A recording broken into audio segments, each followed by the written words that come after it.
Welcome, ladies and gentlemen, boys and girls, Skyliners and Sky Watchers. Welcome to Vash Sky ParkCast. Boy, oh boy, do we have an exciting, very exciting series of stories today for you. Man, it's really interesting what's going on in the theme park realm right now, because so much of it is linked to the future operational issues that modern theme parks are contending with and looking to address. And we'll be going over that and so much more. Also, too, we've got new DVC announced there, Lakeside Lodge. Oh, I guess we'll be breaking down that as well. Very interesting. Tokyo Disney Sea, by the way, getting rid of an opening day attraction, and that'll be our opening story for today. But stick around, because we have Epic Universe coverage in which, hey, maybe annual pass holders can prepare a visit very shortly to that famous theme park, or maybe you might be able to get in for free after a certain point. Universal is historically being cagey about that, but they did actually glimpse at the future with these portals and how they're actually used in that theme park, something that we've been covering actually on that park place for quite a while now. Vash Sky ParkCast. So welcome on board, everybody. Come on, gather around. Hopefully you enjoyed our coverage over there at that park place. They do an amazing job, and Marvin does an amazing job hosting that show. Had some new faces, Steph, Tabitha. I want to go ahead and thank them for joining on that show and really rounding out that coverage in such a beautiful way. Thank you so much to them. Let's see, Juliet coming on in here with the 2 British pounds sterling. Evening, Vash Sky ParkCast and Skyliners. Thank you so much, Juliet, and thank you for modding for us. Very much appreciate you keeping that chat nice and clean for us. We have Wooful over there, which, by the way, I know you did email me. I just haven't been able to respond, but don't worry, I did get your email right there. I'll go ahead and make it a top priority after this show. You know, in preparation for the week, there's so much information gathering. There's so many gathering of stories and so forth in order to provide you the content that you so dear enjoy. And sometimes I get a little bit wrapped up in that. And unfortunately, some of the tasks, they just kind of get put on the back burner as we're developing all of our coverage here on Vash Sky ParkCast for you. So thank you so much for that. Thank you so much, Wooful. No worries. Thank you, Vash Sky ParkCast. I know you all are very busy. Indeed, that is very true right there. We have Freedom Seeker over there. We have Vixen Sky, which, by the way, we had a great show for Vash and Vixen over there on Saturdays. That's for members only, but I thought it was a wonderful program going over the cats of Disneyland and maybe some Fan Fest coverage, which, by the way, we might actually have a big Fan Fest related episode tomorrow here on Vash Sky ParkCast at 7 p.m. Eastern, that being on Thursday. Very interesting stuff. We just saw a team member preview of Fan Fest 2026 at Universal Studios Hollywood. A lot of interesting stuff to showcase. A lot of really amazing imagery, a lot of amazing video, and it was heartwarming to see. I will say, Scooby-Doo stuff and the monsters, well, I'm going to have to save my opinion on that. For one, I obviously see it, but just based on the reporting there, I don't know. We'll go ahead and cover it together, though, that's for sure. But we have a range of stuff to get to right now. Let's go ahead and get on to that. By the way, thank you so much, MJ, for doing everything that you do behind the scenes. Here we go. Let's go ahead and bring this up. Big stuff right here from Blog Mickey. Breaking Aquatopia closing permanently at Tokyo Disney Sea. This by Mike over there at Blog Mickey. I believe delivered, probably yesterday, if I'm not mistaken. But I could be wrong there, though. It was very recently. In fact, let me go ahead and take it out of dark mode right here. I'll get you the exact date. April 21st, yes. I thought that was yesterday. Tokyo Disney Resort has announced that the Aquatopia attraction in Tokyo Disney Sea will be closing permanently later this year. The closure announcement comes as the Oriental Land Company reportedly looks to reimagine the Port Discovery section of Tokyo Disney Sea. Now, Oriental Land Company, as you guys know, is the management company in charge, or owns and runs the Tokyo Disney Resort. This is not a resort operated by Disney, as much as they would like you to believe otherwise right here. Here you go. You can kind of see Aquatopia right there. We've got some video of this attraction if you're not necessarily experienced with it. So imagine, oh man, how to put this? If you are familiar with Rollickin' Roadsters over there at Cars Land at Disney California Adventure, it's kind of similar in that regard, although unlike the cars just being out there and kind of dancing amongst each other, this here, the wirelessly controlled vehicles, which by the way, this was the first time that had ever been attempted, or one of the first time anyway. If you see right here, They go around in this kind of various areas around these rocks and so forth on the water. It's a very impressive display, although that water's not that deep. But it's a very cool demonstration of technology. It's just, I don't know if it's always been the most engaging attraction that Tokyo Disney Sea has ever offered. So to me, the idea that this is closing, I'm not necessarily entirely surprised, but there's more to the story that people might not be familiar with. But if you've been following the history of Tokyo Disney Sea, well, that might, you might get some insight there, which I will share with you because I have. Let's go ahead and go to the map here. Okay, so this is the map of Tokyo Disney Resort. You have in the far corner right here, you have Tokyo Disneyland, obviously the first of this theme park's resort's life there. That was the original Gate 1 for this theme park. I believe opened in 1984, 5, 6? Right there, mid-80s.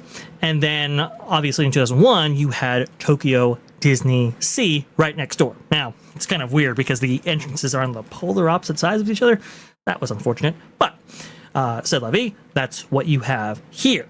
And as part of that opening in September of 2001, you had Aquatopia, which sits kind of in this corner right here, in their kind of Port Discovery area.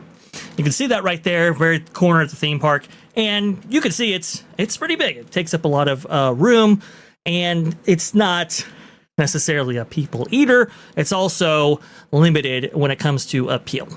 And you can kind of see why, Oriental Land Company might be looking at this and saying, hey, maybe we should replace this with something, which, by the way, they already have kind of said that they were going to do as part of this 10-year project that Oriental Land Company was very forthcoming in providing. Now, not everything that they've announced or these concepts and so forth as part of the symposium, this kind of media summit presentation that they put on, these Oriental Land Company officials, not everything is going to come to life from that. But you can see right here, April 28th, 2025. So this is 1 year ago when they came out with, hey, we're putting out these concepts. This is a big, we have big ambitious plans for this entire resort. We want to continue to invest, and here's what we're actually going to do.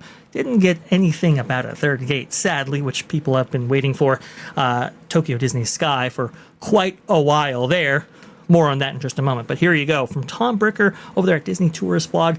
Up, Incredibles and Moana Adventureland expansion revealed for Tokyo Disneyland, replacing Jungle Cruise and more. You see, this is the thing. If they're doing this, what happens to Tokyo Disneyland, their Adventureland, their Jungle Cruise, their Tiki Room, all of that? We'll get into that in just a moment right here. But this was 1 year ago when this actually came out, and I was gonna cover it, I think on C3PO Live, and we just never got to it. But here you go, 5 years after the major project that added Beauty and the Beast, Miniland at Ride, plus Fantasyland, Toontown, and Tomorrowland expansions, the Oriental Land Company has unveiled brand new concept art for future expansions in both parks. This breaks down the redevelopment of Adventureland with Up, Incredibles, and Moana replacements for Jungle Cruise, and so much more. And here we go. Let's start with the background, which is mostly the same ground previously covered in Port Discovery expansion and Aquatopia replacement revealed for Tokyo Disney Sea. If you've already read that, scroll down to the new concept art for Adventureland that shows what's being replaced and added. If we go to that article right here, we can see a piece of concept art that was revealed as part of this 10-year plan. And people were very they were very astute in observing the fact that Aquatopia was not featured. here. It was being replaced. You could see roughly where we had that Google Maps view for Tokyo Disney Sea right there. We kind of line it up. That's kind of what we're looking at right now. So you can kind of see, again, Aquatopia kind of in the center of the frame right there. There's that Nemo and Friends Sea Ride, which is basically like a theater simulator attraction.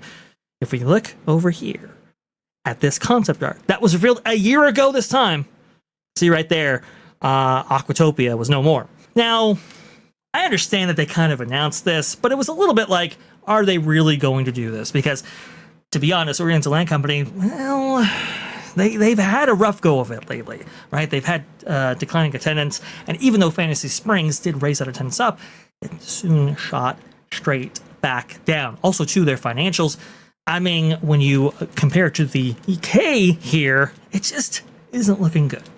And it hasn't been looking good for a while. So a lot of people were like, well, is this really going to come to fruition? Apparently it is.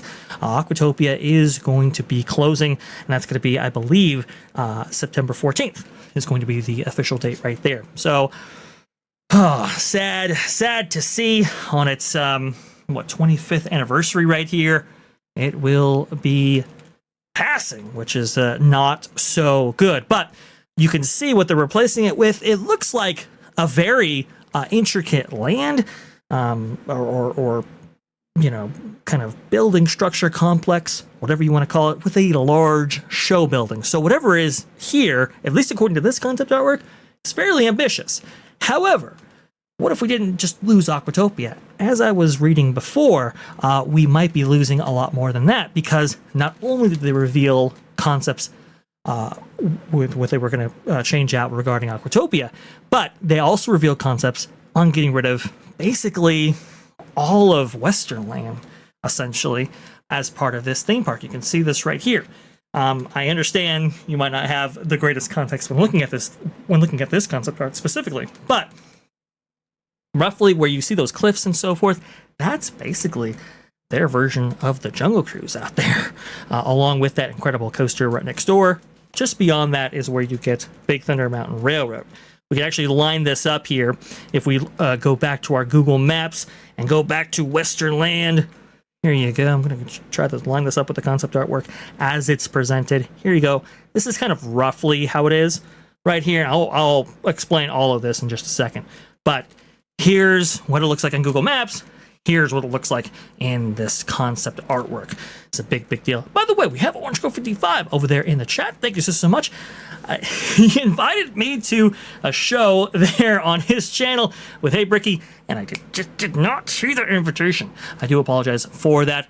But thank you so much, OG, for coming on in and supporting the channel. Very much appreciate you. All the Bradley's Fun is also out there, which, by the way, we will be redirecting after this presentation has been concluded.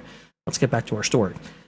Okay, concept artwork, and you can see up attraction in the center, north of the picture, or in the upper frame of the picture right there in the corner. That's where you get that Incredibles coaster, or at least a lot of people think that's what that is. And then right in the middle here, that's where you kind of get the Moana area, replacing substantial portions of this Western Land. You can see in this concept art, it basically replaces, a lot. It replaces a lot. It replaces the Western River Railroad, its station, and its dinosaur inspired Primeval Whirl pull through right there. All that is gone. It's the only other place in which that exists, by the way. Only Disneyland has the the Grand Canyon diorama and the Primeval Whirl diorama. The Primeval Whirl diorama could have been found in Tokyo, but apparently it might be no more. You can see that very heavily kind of forested area right there. That's obviously the Jungle Cruise, rainforest represented here. But in the foreground, you can see Tiki Room, Country Bear Jamboree, Hungry Bear Restaurant, a lot of stalwarts for us fans here in the States. Tokyo is looking to remove essentially all of that, only keeping, we believe, Big Thunder Mountain Railroad. I don't think there would be a reason necessarily to get rid of that. And it looks like Rivers of America stays, but a lot of that gets redeveloped for these Up, Moana, and Incredibles influenced concepts right here, which is astounding to when you think about it. Just how much real estate they're looking to replace. But you got to think, right? The spatial issues that restrict expansion for Japan, right? For Tokyo Disney Land and Tokyo Disney Sea are even... They're in such a confined space, it's even more confined than Disneyland. Disneyland, especially what's been afforded to them via Disneyland Forward, has room to expand, has room for new parks, has room to grow out, build out the berm and so forth. Tokyo just doesn't really have that benefit. And if they're ever going to get maybe a third gate, well, then they have to be thinking about the current gates as they exist and really think about how to better round up the experiences, bring in people, right, and really increase the demand at various areas of this theme park.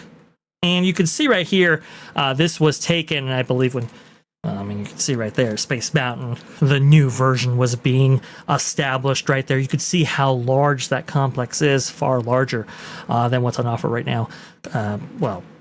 What was on offer previously with the former Space Mountain in that space right there, which was an identical version of the 1977 version of Space Mountain that debuted at Disneyland, now being replaced entirely with a brand new concept. Crazy stuff going on. Well, now it looks like all of Western Land might be taken up. And I say this because, and the reason we're talking about this in the vein of Aquatopia, because the same time they announced that Aquatopia was going to be replaced during this 10-year symposium, or at least alluded to it by the fact that they were releasing that concept art that showed it gone. They were also showcasing concept art with these new attractions, with Up, with Moana, with Incredibles, and so forth, right? So the fact that Aquatopia is closing signals to everybody they're going forward with this plan. They are going to remove substantial portions of Port Discovery over there at Tokyo Disney Sea. It doesn't take a genius to figure out that, look, if that's on the chopping block, so is this. If it was part of the same 10-year plan, which in this case it is. And I just think about all the great attractions that Tokyo Disney has. A lot of the stuff that unfortunately is gone from the parks that it came from originally. Stuff like the Country Bears, for example. You can't find that at Disneyland. You can find that currently at Walt Disney World, but even that is a different iteration than what people might have grown up with ever since that attraction debuted at Magic Kingdom in 1971. People go there, they have that nostalgia and so forth, and a lot of people have said, hey, go down to Tokyo, they still have a lot of this stuff, like Splash Mountain, for instance, and so much more. But they're losing a lot of that. They're losing the Primeval World. That's crazy. That's insane. That is, I can't believe it, but that's exactly what they're doing. At least it would appear so here. Getting rid of Jungle Cruise, I think that partially makes sense. Look, when Jungle Cruise made its debut in the 1950s, it was revolutionary. Nobody had ever done something like that. Nobody had ever seen anything like that. And it certainly made an impression on every single person who actually visited. It also made an impression on the people who were looking to copy that, right? So by the time that Japan installs their version of the Jungle Cruise, well, people had already kind of seen that at other parks by that time in the mid-1980s. And certainly later on with Hong Kong Disneyland and so forth, people had seen versions of that. And honestly, people kind of thought that what Disney was doing, at least in China anyway, was kind of a knockoff. And so it's become a little bit passé. And that's why I think their Oriental Land Company is kind of looking at that and saying, do we necessarily invest in this attraction to keep it up, keep it current, keep it fresh, keep it modern, or do we just end up replacing it? And I think that's exactly what they're doing. You can see this B-roll right here showcasing various areas that might be impacted by this. Right here, you can see the train whistling by Splash Mountain in a way that no other park really did that. And it was so beautiful to see. You can see right there, awesome stuff. Rivers of America stays, but the train, becomes a casualty in all of this. And that's no good. You can see right here. Let me see what's going on right here. Oh, theme park casuals on in here. Well, come on in, sir. We were just talking about some casual theme park stuff. Well, I say that, but there's nothing casual necessarily about losing so much of your original park as it was originally conceived back in the 1980s. I know, John. You would think that they would keep some of those things around and let good things lie, but Japan is in a different business. They really have to think about, how do we get people to come back? How do we keep people to stay on the annual pass holder program that they have out there? How do we get people to come in from international destinations?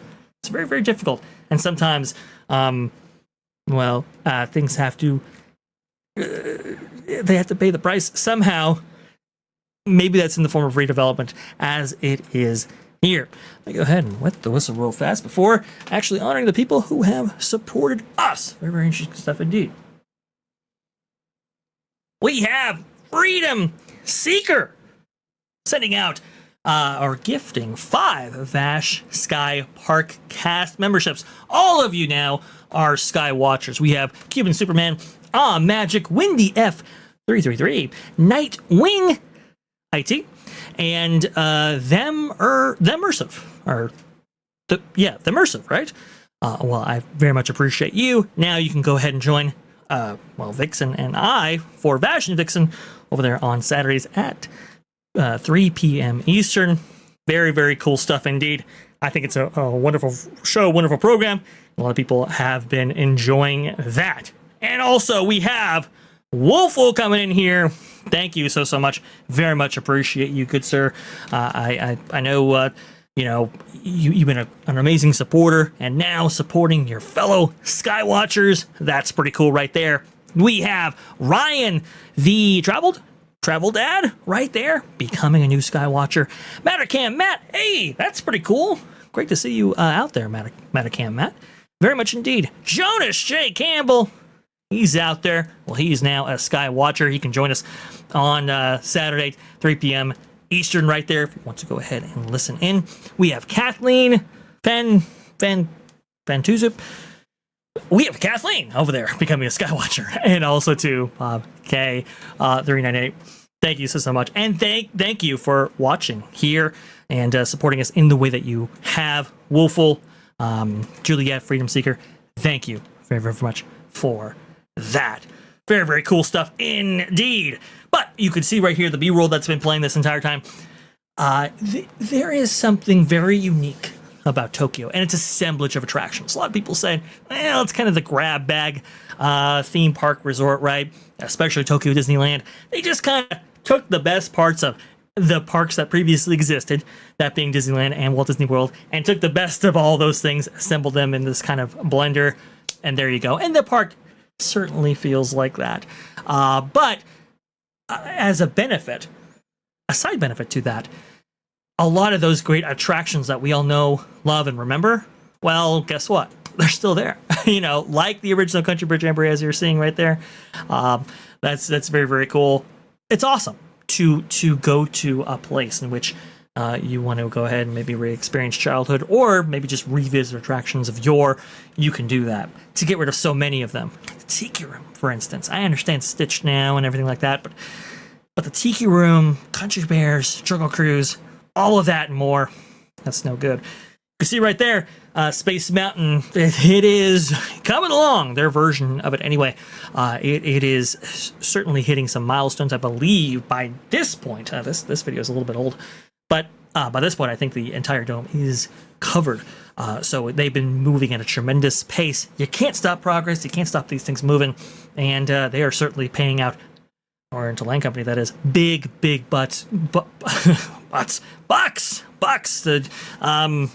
getting whatever you want to call it.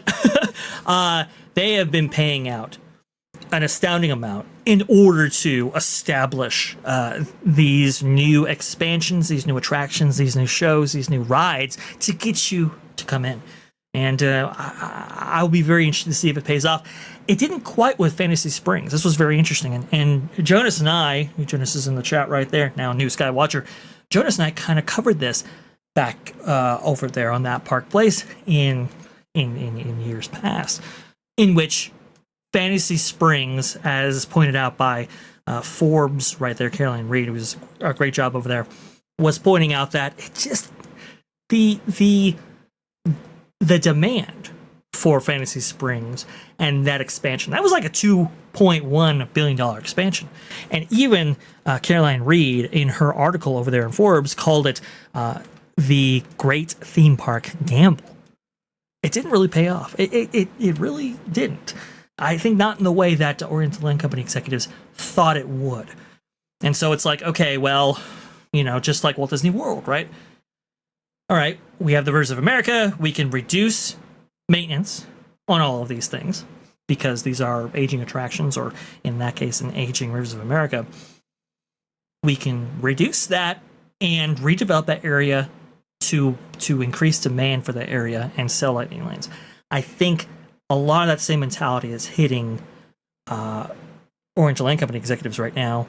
However, I think it would be much more impactful, as crazy as that sounds. Rivers of America, there's nothing to replace that, right? And there's a reason why they might be keeping it over here at Tokyo versus what they have done at Walt Disney World. But just in terms of the overall raw attraction count, the number of attractions that can actually be seen by others, by all, whether it's Country Bears, Tiki Room, Jungle Cruise, all of that, I think that will be very, very felt, perhaps even more than Rivers of America. There's nothing to replace the atmosphere. That's not what I'm saying. I'm just saying raw attraction count. It might be a little bit more impactful. So we'll see what actually comes from this. It is very, very interesting to see all this. And especially, I want to go ahead and put this actually on screen right now. What happened to the attendance? Again, this is forecasted, but you can see the attendance actually dip shortly after Fantasy Springs actually opened. Fantasy Springs obviously opens in 2024, so you can see why it's elevated right there, but it goes right back down. It's not really what you want to see, especially for something so expensive. And even the bump that they had, 3%, that should have been a lot more than that. This whole resort was really rocked really, really hard because of COVID and so forth. A lot of these things were closed up for a lot longer than maybe they did in the States, and they had reduced capacity for months and months and months and months, only operating at like 10% capacity or something like that. It was crazy. So I understand Tokyo wanted to make some changes in order to make this solvent. But man, it's just not working out. We'll have to see what happens with the end of this expansion that they're actually undergoing right now. We'll have to also wait for Tokyo Disney Sky a little bit longer. That allegedly may be containing concepts from Avatar or Star Wars, but I think even that might have changed in the recent years. The other thing too to watch out for Tokyo, they have been developing their cruise line, right, in cooperation with Disney for Disney Cruise Line. That's going to be interesting to see, and if that's a big revenue driver for Oriental Land Company, that might be really great, because obviously the quality of attractions that we might be getting for that theme park complex might benefit from that additional revenue. Very, very interesting indeed. I want to go ahead and put that on because it's Aquatopia. It has its fans. I never thought it was necessarily the strongest attraction over there at Tokyo Disney Sea, but it had its fans. The more interesting thing about that story, I think, is the implications that come after that. Aquatopia might be the first in many attractions being affected over there at Tokyo Disney Sea and Tokyo Disneyland. Very interesting stuff indeed going on over there. But let's go ahead and pull it back to the States for a little bit and cover some stuff that's a little bit more local. We'll start out by talking about Lakeside Lodge. You can see right here, Lakeshore Lodge. Lakeshore Lodge. Sorry, Disney. It was so forgettable. I got your name wrong when it comes to this concept. Like, I show very little enthusiasm for new DVC concepts because, and especially this one, because they are very cookie cutter now. Unfortunately, the Riviera, I think, started this trend, and then we've just been kind of coasting on all of this, which is not great. But this one in particular, I have some disdain for, so maybe that's why I got the name wrong before. Lakeshore Lodge. The thing about this is that it is nestled right next to Fort Wilderness, and Fort Wilderness was supposed to be an escape, right? It was supposed to put you out there on the wilderness and make you believe that you were actually, well, in some cases, very much staying in the woods, right? And all of their amenities and so forth would be consistent with that idea. You didn't have towering skyscrapers or, condo-looking resort hotels in that area. It was supposed to be a campground, which, by the way, was very successful in Disney's past. Indeed, they had to expand that campground, I think, 3 or 4 times in I think the first 5 years of Walt Disney World's operation back in October of 1971. Very, very interesting stuff if you look at the history of Fort Wilderness and how remarkably successful that was, especially when compared to like the Polynesian and the Contemporary. Remember, Disney, they hadn't operated resort hotels before, right? When this whole Walt Disney World concept was being established originally, it was all about, okay, let's go ahead and build the theme park, and then we'll have somebody operate those new upcoming resort hotels. That being, the Polynesian and Contemporary. But it was like, oh, wait a minute. The contractor is telling us that they are not going to be able to open these things on October 1st of 1971. So it's like, what do we do? I think Roy was the one that said, hey, we'll go ahead and take over construction. We'll rush those things out. We'll rush those things to opening, and we will take over and operate them from then on out. And I believe they brought in the Disneyland Hotel guys from the West in order to shore up their hospitality, right? Because they had never been in the hospitality field or industry at that level until that point. And so, that was really the establishment of all of that and so much more. These things that we associate with Walt Disney World, the infancy was just really astounding. Anyway, when it comes to Fort Wilderness, even during the oil crisis of 72, 73, that unfortunately struck Walt Disney World at the worst possible time because the company had just sunk in, $400 million? It was the largest private construction project that the world had ever seen at that point. I mean, it was an astounding amount of money, a big risk for the Walt Disney Company, which did pay off, but at about this time, at the oil crisis, and still, so many people drove from all over the country in order to visit this new East Coast Disneyland concept, and they parked their cars and RVs and everything else in these campgrounds. And they had built it out, rather conservatively at first, with expansion room to grow, and they just had to keep on expanding at a rapid pace. That's why when you go around various areas of Fort Wilderness right now, it's kind of laid out, it's sprawled out in all these different directions. It's kind of hard to navigate. Well, the master plan had to be thrown out the window because they just needed these things open so fast in order to satiate demand. Very, very interesting stuff. So I look at all this stuff and I just go, wow, this has incredible history. This area of Bay Lake, Seven Seas Lagoon, all these different resort concepts and so forth. This is great. And then we have this monstrosity that we are actually seeing on screen right now being plunked down in practically the middle of all of this. And it's just like, man, you're really destroying the vibe here that existed for so long. And it's really disheartening to see. Even this concept artwork, by the way, it just looks bland to me. I mean, you can get a good look at it right now. Are you necessarily excited to buy a DVC when you see that concept artwork? I mean, come on. And some people were like, hey, let's go ahead and take this concept artwork and make some modifications to it in order to make it a little bit, I don't know, more Disney, right? And so you can see right here, Tangaroa Joel took it upon himself to emphasize the lake more. Lakeshore Lodge, you would have thought that Disney would have done that. But you can see right there, that's much better concept artwork. It's not too dissimilar to what we saw, right? And even their perspective, there's some issues there. But you can see, just by emphasizing the lake, wow, does it really give you a great feeling? And, the lighting, of course, right? The kind of golden hour right there, it just comes alive.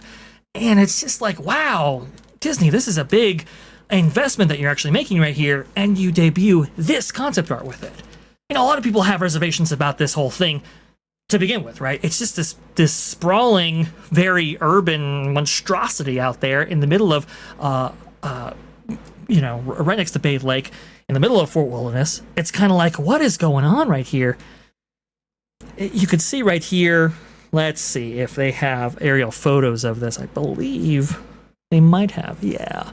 This is going back in December, so it's a little bit older, obviously, by Reconstruct, providing these images via his helicopter. Awesome stuff. See right there, it's this really big, sprawling, almost condo-like complex right here in this place in which you're supposed to be secluded. You're supposed to be in this kind of wooded area. You're supposed to be, transported to a different place and maybe even time. And yet we have this very kind of urban, modern development right next door. And so a lot of people have been waiting for this, and to see this kind of first look at it, I understand this was supposed to be reflections and all of that. Whatever. They went forward with Lakeshore Lodge. I don't know. There's just been a lot of anticipation for this. And I'm not saying that people have necessarily been enthusiastic about it. They've just been waiting for more details. This is how you showcase this. I don't know. Not good. Bambi, Pocahontas, and Brother Bear, though, are going to be the IPs on offer because, well, we can't develop anything without an IP focus attached to it. Some people have also been taking it upon themselves to provide some alternative ideas for a Lakeshore Lodge. Like this, for example. Again, this is by AI, but you can see right there, it architecturally very similar, but the use of stonework, the use of woods, the use of, all of these things to make it more forested, to make it more, I don't know, rich in detail and so forth. I kind of look at this and I kind of go, wow, this is kind of like a mixture of Wilderness Lodge and, the Grand Californian over there in DCA, Disneyland Resort right there. Kind of a merger between those two things, and I think it looks absolutely phenomenal. I understand it's AI, I get it, but it's at least showcasing what this resort could have been like if they at all cared about where this was occurring. It's all about placemaking. It's all about, okay, how do we fit into the story of what's come before while telling our own. Now, unfortunately, a lot of those ideas, they don't necessarily seem to resonate with modern Disney right now. We just get this bland structure right there. And that's just no good. Space Dave 2000, though, is always good, coming in here with the Canadian $2. Thank you so much. I don't think Diz understands Diz anymore. Just money. Yeah, you would... It does kind of seem like that, doesn't it, Space Dave? It's just...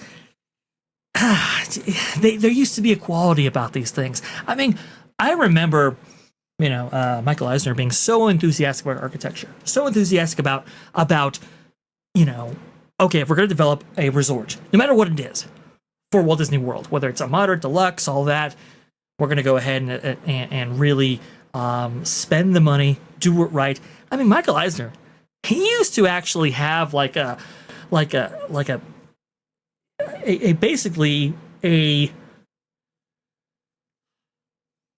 I'm trying to think about the wording for this, but you know how they, like DVC, for example, they'll do like a showcase in which you can actually kind of walk through the rooms. And obviously, it's set up in like a trailer or like this temporary facility, but you can kind of get a sense of the rooms before they're actually built out there on the site, right? That way you can invest in DVC and really understand what you're investing into.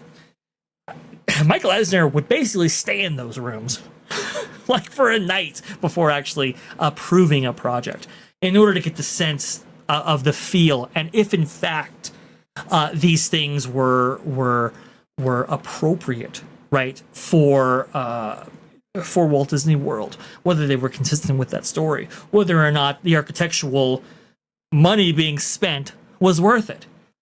And now I don't see that same level of care. It's so evident when you see something like this out in the middle of Fort Wilderness. It's just there's two different stories playing out right here. Obviously, more than 50 years apart, but still, I mean, it's really, really sad to see. Yes, O2R. Vash is going solo today. Gonna try something a little bit new. We'll see how you guys like it. Obviously, we'll have panelists join us. That's not going away, but we are going to be trying something a little bit new, a little bit different, and really maybe emphasizing the Vash and Vash Sky ParkCast. But don't worry, we will have panelists, and especially your favorite panelists, on future shows. Very interesting stuff indeed. Let's see right there. Yeah, just not good. I will say one good thing before leaving the story. Apparently the pool does make reference to River Country. Obviously that one water park that kind of got away from us all, right? Obviously River Country, you know, very interesting history. When they established it, originally it was kind of like, it was a little experimental.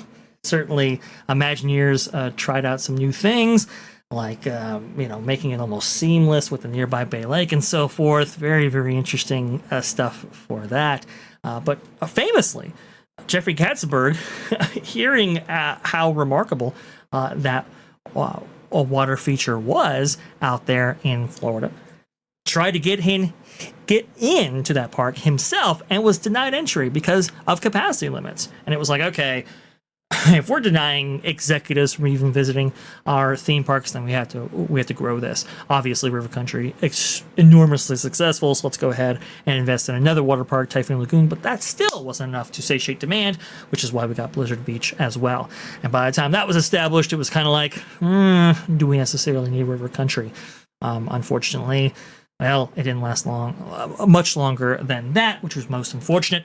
I believe, you know, it closed around, I want to say, was it 2001 or so, right there, and didn't actually say anything for quite a while, which was most unfortunate for sure. Yeah, River Country, not good, but at least it lives on a little bit with the pool here.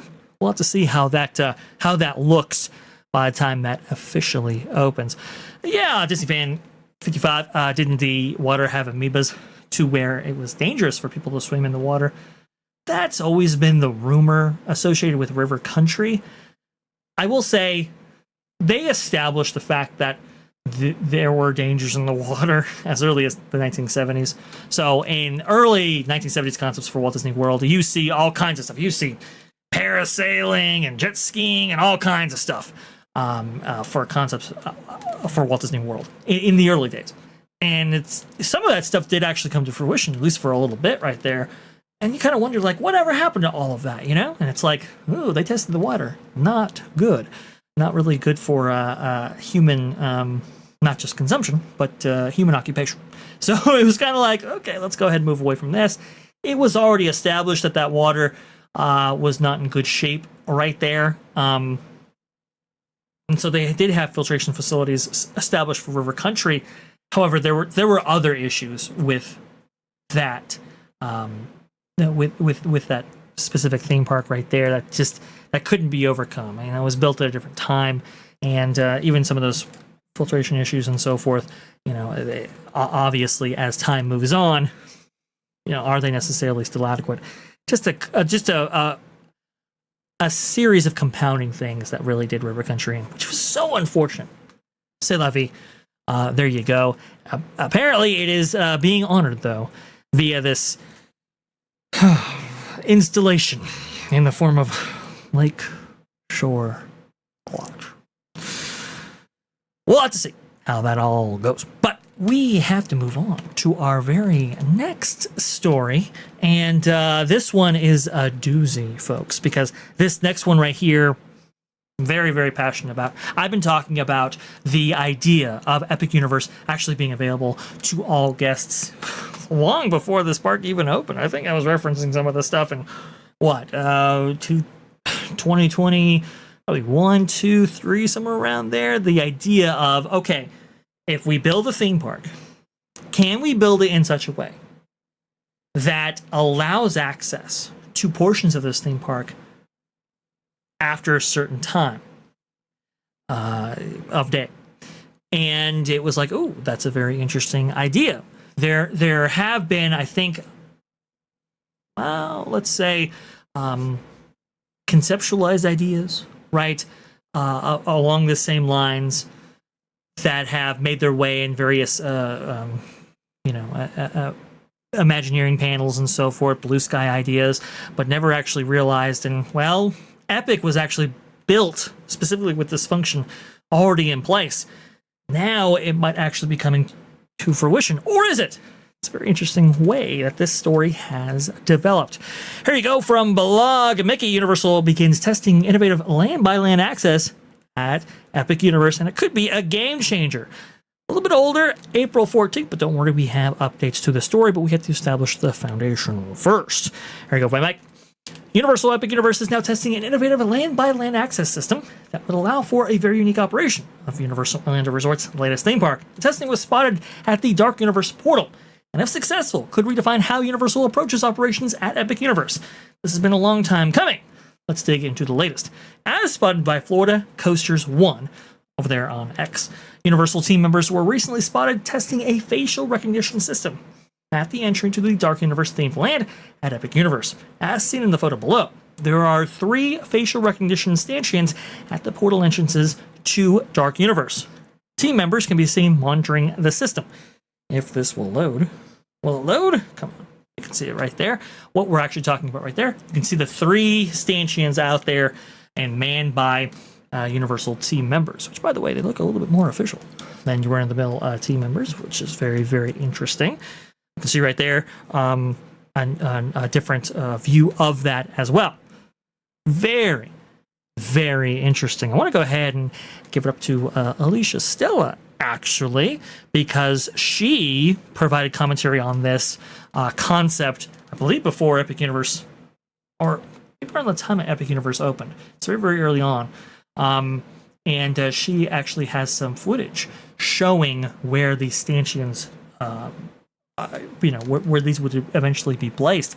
Again, this was all built into this theme park at its inception. It's always been designed with this, and in this footage right here, and a lot of her remarks will bear that out. Let me just go ahead and see if I can go ahead and put on the audio right there. We can, and here we go. Universal Orlando stating that a theme park ticket is needed to experience Celestial Park when Epic Universe opened. I can't help but wonder if this so-called open hub concept is not dead. Connections for ticket turnstiles exist within all of the portals leading to the individual worlds. So if they wanted, they could open the gates of the Chronos to and she was going to say to everyone. You can see right there where those stanchions would actually be placed, and these aren't new installations. They've always been there, just they haven't been activated. And so now, when we actually have those stanchions in place for that facial recognition technology, it's very, very interesting. Let's go ahead and hear her description on what that entails. Non-paying visitors at any time, just validating the tickets when people pass into the individual worlds. Adding new dining, refreshing the nighttime show, and preparing the park for special events all could be ways that the park is readying itself for the eventual open hub debut.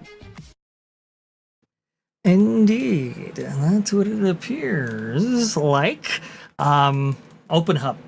So let's go ahead and take an overhead view of this to really illustrate this point right here. This is the kind of the first concept artwork that we saw for Epic Universe, obviously broken down into portals, and we can even see it right here illustrating even more clearly how much of an island these portals actually sit on. It's very interesting how this park is constructed. When you actually walk into a portal, you can't really walk to any adjacent portal, right? You can't really walk to any adjacent place.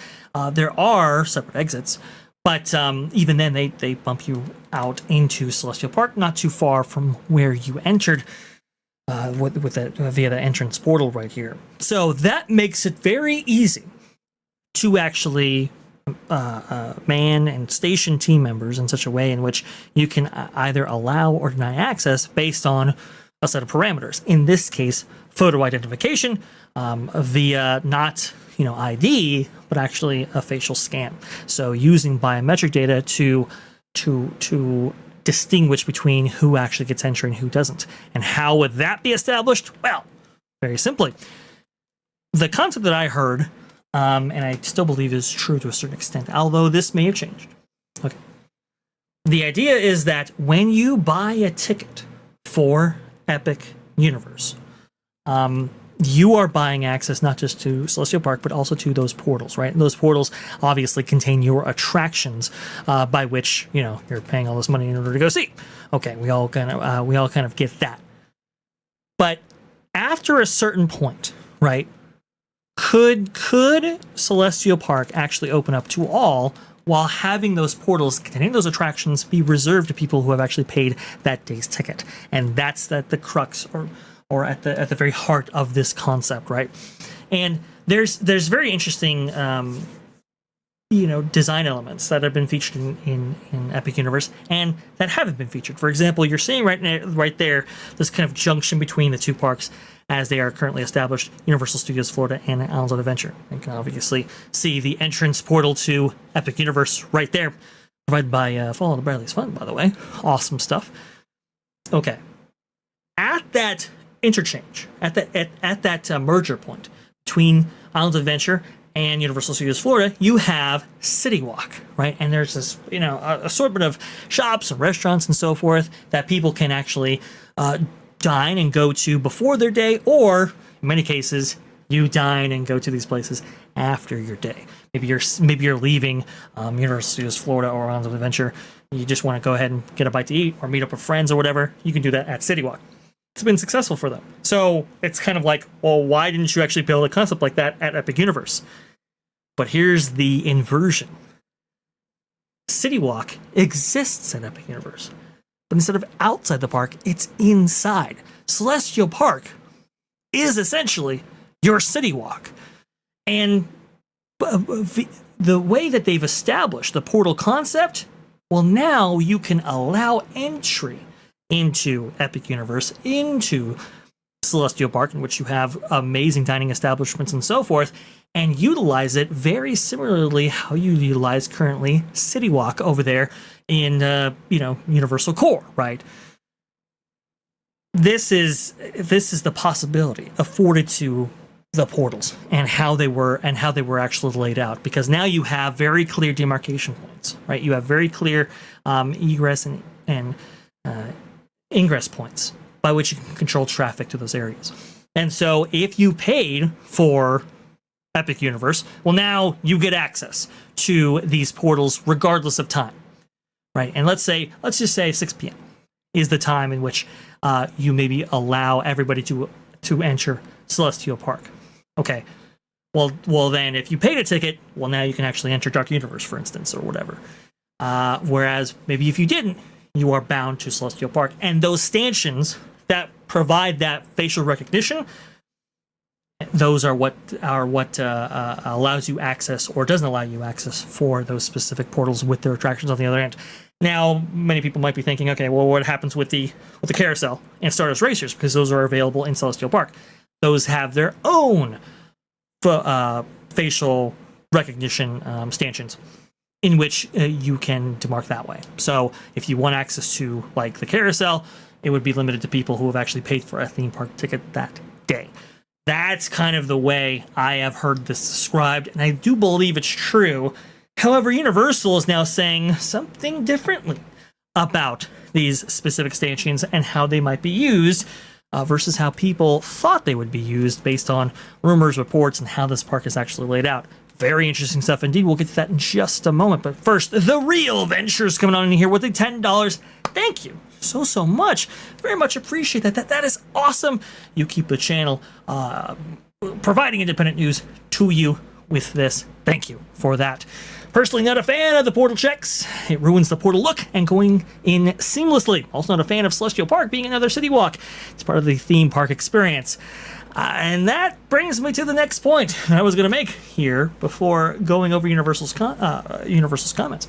A lot of people have had reservations about those. A lot of people are not thrilled about the idea of it being a free-for-all or open to all when it comes to Celestial Park, right? It's one of these things where it's like, well, wait a minute.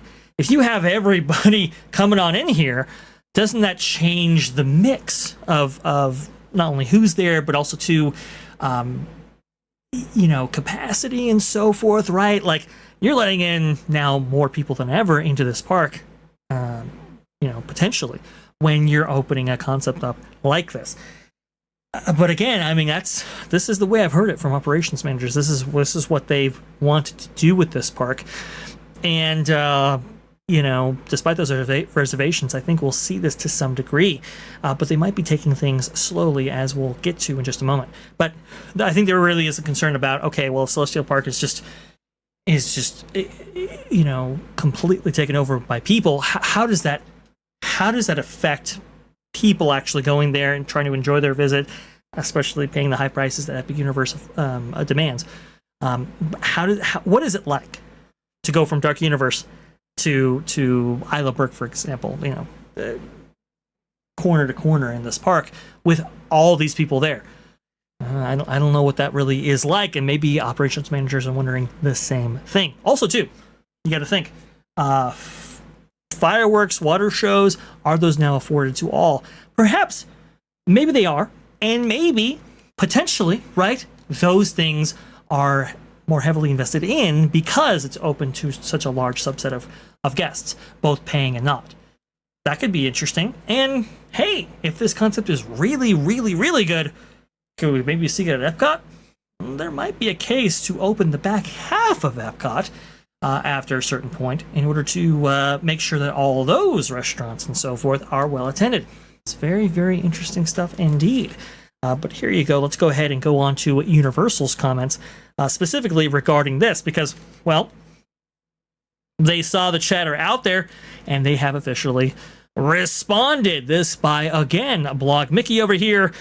April 21st this time, 2026, Universal confirms plans to use photo validation for entry into Epic Universe portals. Here we go. Universal Orlando Resort has confirmed plans to utilize photo validation or facial recognition at its Epic Universe theme park for entry into various portals or worlds in the park. And this comes after Universal was spotted testing photo validation at the Dark Universe portal earlier this month. Here's the latest on what that could mean. Let's see here. Universal Orlando Resort has updated its photo validation webpage to include mention of how the technology will be utilized at its Universal Epic Universe theme park. This provided by Alicia Stella. It's unclear when the blurb below was added, but we believe it was a recent addition. Universal says that photo validation will be utilized for effortless entry into the worlds or lands of Epic Universe when a virtual line is in use. Beyond confirming that this technology could be used soon within the park, this is interesting for another reason. But more on that in a bit. Let's see right here. Effortless entry to your favorite Epic Universe worlds. There's nothing like stepping into the worlds of Epic Universe itself. To keep your passage easy, you can use photo validation for effortless entry whenever virtual line and return times are being used. That's from the actual website there. Universal's reasoning for photo validation at the portal entrances is to create, quote, effortless entry. Specifically, this would be needed when a virtual line is required to enter the land or world. Now, you guys remember out there that we covered here on Vash Sky ParkCast about these surveys that went out for Epic Universe, right? And in these surveys, in which they were trying to suss out, how much people would pay for an actual annual pass to Epic Universe and how they would actually manage that demand, we saw that there was wording included in there for a reservation system in which Epic Universe might be denied to annual pass holders who could have actually paid for Epic Universe specifically because so many people have reserved in advance to visit that theme park on a given day. And a lot of people were not happy about that, and rightfully so, right? We're looking at all these problems over at Disneyland. Nobody can get in, nobody can meet up. It's all of these problems that emanate from actually having a system like that. And historically, Universal has really not implemented a system like that ever since the effects of the pandemic, right? I think for them it was like, it's just not worth the hassle. Versus Disney and the Disney audience, that might not be the case for them. But now, virtual line. So this is very interesting because, as Blog Mickey astutely points out, Epic Universe has really never had an issue in which these portals had to be denied access because of overcapacity. historically, everybody just kind of goes to, I don't know, the Harry Potter section of Epic Universe, right? And that entry portal, they go through it, and maybe they wait up to, I don't know, 3, 4, 5 hours for the Harry Potter attraction there, and it's big enough to accommodate all that queue and more. So it's this park has never really suffered from that. Not in the same way, at least, that when the West Coast version of Super Nintendo World actually opened up at Universal Studios Hollywood, they did, for a little while, have to deny access and entry for that specific land because, well, it was brand new and everybody was trying to rush that at once, and you can kind of see the issues that stem from something that is relatively so small, right, being just overcome with visitors who are looking for the greatest and latest thing. Because Epic Universe opened the way it did, not any one land got serious capacity issues that they ran into because it was not just one portal, it was 4. So it kind of distributed evenly across there, and there is this kind of concept within theme park parlance of this kind of self-regulating line. People look at the wait times and they go, okay, this ride is 105 minutes versus this ride is 15 minutes, I'm going to go there, kind of thing. Okay, fair enough. So what are they talking about when it comes to a virtual line? Why would you need that? You would only need that if you were going to have a new influx of guests, and not the guests we were talking about before who would be interested in City Walk. That would be open to all, or at least that would be the idea of that. No. They might be preparing for annual passes, right? That would be the only influx of guests that one could expect that might overwhelm the capacity provided by those portals. See right here, Alicia Stella, that's exactly what she says when it comes to thinking about this rumor again. New theory, they're testing facial recognition at Epic because they're preparing to enable virtual line return times for the portals, which would only be necessary if the park suddenly got an increase of guests, maybe from annual pass holders. And you can see where that blurb is provided on the Universal website right there. This is very, very interesting because I still feel that a Celestial Park concept is a very interesting one. I think at some point they might pursue that. But in the interim, in order to satiate demand for annual passes to Epic Universe, this might be the way they do it, right? So maybe everyone can come, but maybe you don't get to see your favorite portal because you have this photo validation system in place in which they might prioritize ticket holders rather than annual pass holders. So it's kind of like a reservation system, right, that we experience out in Disneyland, in which you have different buckets. But instead of, entry to Disneyland, right, it might be more granular. It might be just restricted to individual portals themselves within the park. It's a very interesting take on this concept right here. And again, it goes back to that idea of the 3-sided triangle, right? In which you have ways of dealing with guests, right? You have unlimited access, unrestricted access, right? You have low cost, low crowds. You can only have 2, right? So you can only have 2 of that equation. You can't have all 3. It doesn't work. If you want to have low crowds and low price, well, that's obviously going to come with restrictions. If you want to have maybe like a low price, but maybe unrestricted access, right? You're going to get a lot of crowds. That's just the way it goes for theme parks. There's just no getting around that. So you're going to have to restrict at some point. If you open up to APs, this may be the way they're doing it. Or they're going forward with that Celestial Park concept that we were talking about before. Either way, there's going to be a segment of fans out there that are going to get more access to Epic Universe, I do feel like. But it might not be in the way that you initially intended. The other thing, too, there's another point about this I want to go ahead and make reference to. I'm going to go ahead and wet the whistle real fast right here. Give me a second. Remain seated, please.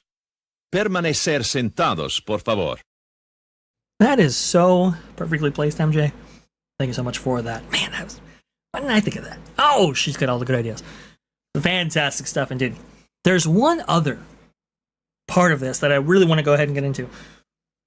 Okay. Photo validation and the idea of facial recognition. it's a very interesting concept, especially when it comes to a theme park operation, because this also ties back in with the patent that Universal famously patented regarding or featuring facial recognition technology and how they could actually leverage it with machine learning or AI in order to enable features like, monitoring guests when maybe they were exhibiting behaviors that weren't approved by Universal, right? And that might sound dystopian, and it is. Maybe not as much as you think. Here you go. This is October 3rd, 2024. Again, this is almost 2 years old now, but it's still very relevant. Universal patents technology to detect line jumping and other disruptive guest behaviors. One of the things that, one of the big foundational principles by which this all sits on is facial recognition. Being able to recognize the person via machine learning on camera, feeding that information into an AI in which a profile is established. All of this, by the way, is in the patent, by the way. And then saying, okay, is this person is there an issue with this person in which they're acting strangely, or maybe they commit theft, or maybe, we want to go ahead and keep an eye on them because of alcohol consumption? It's very, very interesting stuff. You got to think, folks. There was just a case in which I believe a woman was awarded, $300,000 from a cruise line in which she said overserved her. I think it was in the number of over a dozen shots within a specific time period for this actual story right here. But in that case, the cruise line was at fault for serving her that many drinks. You might think, well, how do you manage that? This might be the way you do something like that, right? This facial recognition and this idea of biometric data in order to create a profile and tracking and so forth. You got to think about the implications that might have. And it's interesting because Disney themselves, that's what really did in the original concept for Pleasure Island back in the day. People remember Pleasure Island when it first opened, in that it celebrated New Year's every single night, right? You had all these nightclubs and so forth, and they would all empty out in the streets like you see right there, fireworks and everything like that. They would literally every single night, no matter if it was New Year's or not, would actually count down to the new year every single night. And you can definitely see or imagine what that would actually do with alcohol consumption. But it was at a time in which people, maybe they were getting into accents, and maybe guests weren't behaving. Maybe they just were behaving dangerously, right? And so Disney was like, "Whoa, we might get sued if, in fact, we overserve somebody. If we don't actually control this in a manner by which keeps everybody safe, we might be held liable." That's why they ended that program. That's why they ended the, New Year's Eve every single night concept at Pleasure Island, because it was just, how do we regulate this consumption, issue? Well, Universal may have found that way. They might be avoiding 300,000 lawsuits, right, for Universal Studios by implementing a system like this. And this right here is actually found. This idea is actually found within this patent. Very interesting stuff. I mean, I'll link it for you guys because it really deserves a once over yet again because of its implications. You can see in the chat right there, we have a link to this specific article to go over for yourself. But the other thing too is, well, maybe you use facial recognition in order to pattern recognize when people might actually be, committing thievery, right? Historically, how Disney does this, I don't want to reveal too much, but you can't really prevent things before they happen. Obviously, you get to Minority Report at some point, right? No, you can't really prevent things before they happen. But you also, not every single time can you actually confront a guest after the initial act, right? Sometimes it's like, okay, monitor them for a period of time, right?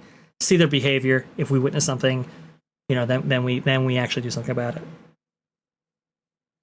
Utilizing machine learning and and really understanding guest behavior. You could, in theory, be able to recognize when people might actually be doing wrongdoing. Like, for example, thievery. Okay.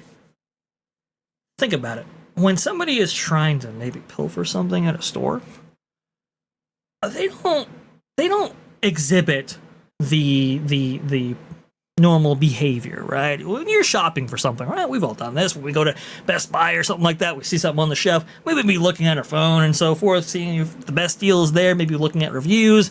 You interact with that product much differently than if you, I don't know, were necessarily maybe thinking about taking that product illicitly. Maybe you might be looking over your shoulder or something like that. Well, with pattern recognition software, as enabled by AI, and as detailed in this patent, you can kind of see how, well, maybe you overcome those issues, and maybe you can actually keep tabs on somebody even before they actually do something. Now, I'm not saying that you confront them before they do something like Minority Report. What I am saying is that maybe you catch them in the act the first time. You know, something like that. Line jumping is another thing that they can detect. Obviously, I would assume that they can detect other things. The other thing, too, is they're creating a profile. And that profile, well, now is already on file because now, if you are having to use photo validation software to let you into the park or let you into specific portals, they know who you are. They know where you are. So it's really interesting, this discussion right here. You can go a lot of different ways with this. But, man, the use of AI and how it will actually modify or change your experience when going to a place like Epic Universe or something like that, or any of these legacy theme parks that have been established, well over 70 years now, that experience really might change profoundly based on the implementation and how it's implemented this AI here and these emerging technologies. It is fascinating stuff. Indeed. And by the way, it's coming to the West Coast. So I clicked on this earlier, but you can see right here, Walt Disney World News Today. This is published April 21st, 2026, on the same day that, well, we saw that pseudo-response from Universal. Facial recognition signs added to Disneyland's Mickey and Friends parking structure. Mickey and Friends parking structure obviously being over there at the Disneyland Resort. By Arika Conrad, I do believe. There you go. You can see right here the sign says Disneyland Resort Park entries use facial recognition technology. Use of these lanes is optional. If you do not wish to participate, please enter the lane with following overhead signage. Very, very interesting stuff indeed. I do believe they have to provide this because I think there are some consumer protection laws in which California has that might not be available in Florida. In Florida, they're going all in. California, this rollout might be slow as people are, obviously growing concerned of privacy issues and everything related. But you are seeing multiple theme park establishments trying to take advantage of these technologies and implementing in ways that maybe people didn't initially think about when considering, where they would actually visit a theme park at and considering their family vacations going forward. Interesting stuff indeed. Let's see what's going on over there in the chat right now. Same parking is the one area that Universal's truly nickel and diming more than Disney. Even resort guests don't get free parking. Yes, I know. That's no good. And that reminds me about hotels, which we'll get into in just a second. But that is such an interesting point right there because, yeah, Universal, they're doing a lot of stuff, honestly, on the parking front that I'm not necessarily a fan of. Like the front of the gate parking or whatever, it's now up to $90 over there at Universal Studios Hollywood. What? It's crazy. That's what they're doing now, and not thrilled by that. Also, too, park guests, looking to stay with their cars and so forth. Hotels, right? They're really expensive, and if you're not staying there, oh boy, that's enormously expensive. It is crazy what they're doing over there at Universal when it comes to their parking situation. But you remind me on this point. One of the things that might actually be beneficial to Epic Universe, right, when it comes to facial recognition, I'm talking about for guests, is that maybe you're staying at the Helios, right? And, well, as it stands right now, unless you have a theme park ticket to enter the park that you're staying next to, that being Epic Universe, you can't actually go inside that park. But if maybe they were able to open Celestial Park to the wide variety of guests out there looking to spend time at those restaurants, maybe see the water show and so forth. Well, now if you're staying at the Helios, maybe you can enter Celestial Park after a certain time, or maybe all day, and you're just maybe confined to Celestial Park all day. That could be an interesting thing too. We'll have to see how Universal actually goes about implementing these things. Very, very, very interesting stuff. And how this whole theme park game for us is changing. Wow. Good stuff right there for sure. Freedom Seeker coming out here. Well, at Disneyland, it's $40 for standard parking and $60 for preferred a day. I think only one pass level includes parking. Yes, it does. The most expensive pass level, which, by the way, that $1,900 pass that you hear about, that is the most expensive theme park product in the world, actually. There's no theme park admission media that any proprietor sells anywhere in the world that's that expensive. It's crazy how expensive Disney is. I remember back in the day, back when I was growing up, it was like $350 to get the whole year. Wow, that's $350 sometimes. That doesn't even give you like 2 days. Like that's how crazy that is. Give me just 1 second here. They don't know what the f they're doing. Do you understand that? Or maybe they do, and that's the most dangerous thing of all. All right, let's go ahead and get on over to more theme park news.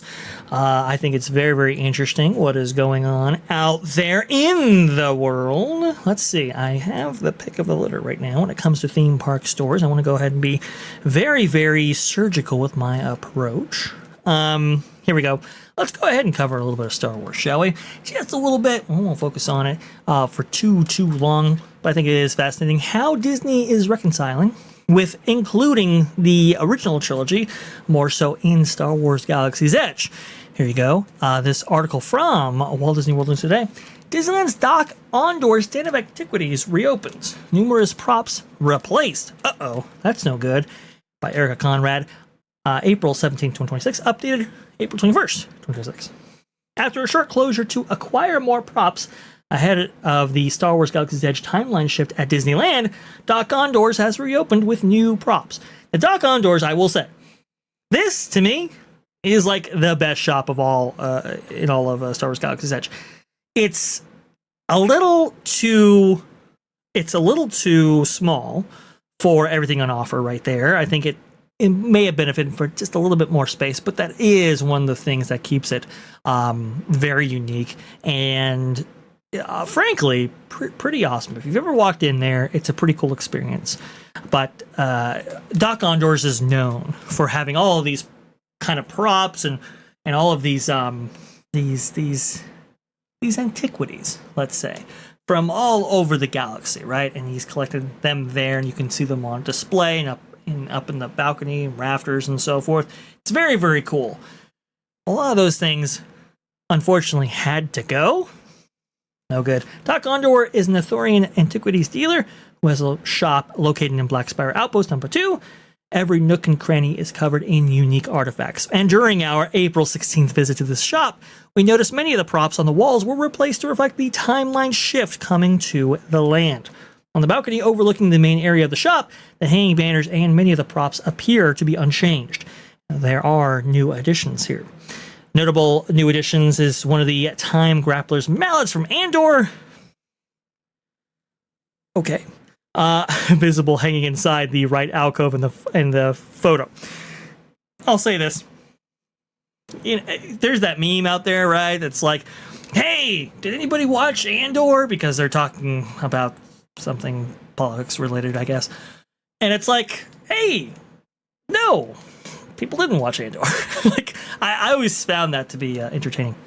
A handful of props were removed, including a pair of clone trooper helmets, the Ark of the Covenant from the Indiana Jones, Raiders of the Lost Ark, that was once barely visible behind a crate. It has been removed years ago. I kind of get that one. I understand that one. However, Ark of the Covenant, that's pretty cool. Most of the props on the walls have been swapped out. famous items like the red Imperial Guard helmet on top right, the Medal of Yavin top left, and the Mandalorian's helmet mid-right have all been replaced with other items. Canteens now hang where the medal was.